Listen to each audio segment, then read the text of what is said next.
যশোরে পারিবারিক কলহের জেরে শরীফুল ইসলাম নামে এক যুবককে কুপিয়ে হত্যা করেছে তার ছেলে। শনিবার ভোর রাতে চৌগাছা উপজেলার পাতিবলা গ্রামে এ ঘটনা ঘটে। পুলিশ ও স্থানীয় সূত্রে জানা যায়, নিজ বসতঘরে পারিবারিক কলহের কারণে তার মাদকাসক্ত ছেলে মোহাম্মদ রুমেন ধারালো দা দিয়ে কুপিয়ে গুরুতর আহত করে পালিয়ে যায়। পরে নিহতের স্ত্রী সেহরি খেতে উঠে তার স্বামীকে গুরুতর আহত হয়ে জখম অবস্থায় পড়ে থাকতে দেখেন। তার চিৎকারে বাড়ির আশেপাশের লোকজন ছুটে এসে গুরুতর আহত অবস্থায় চৌগাছা উপজেলা স্বাস্থ্য কমপ্লেক্সে নিয়ে গেলে কর্তব্যরত চিকিৎসক শরীফুলকে মৃত ঘোষণা করেন।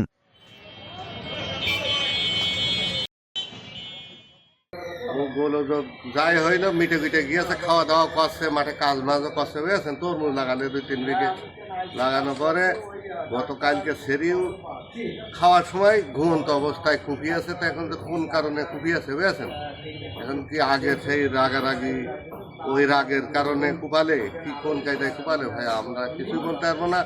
উঠে দেখছি যে মানে ওর বউ কাঁদছে, ধরে ধরে কাঁদছে, কান দৌড়িয়ে এসে দেখি যে উড়ে পড়ে রয়েছে।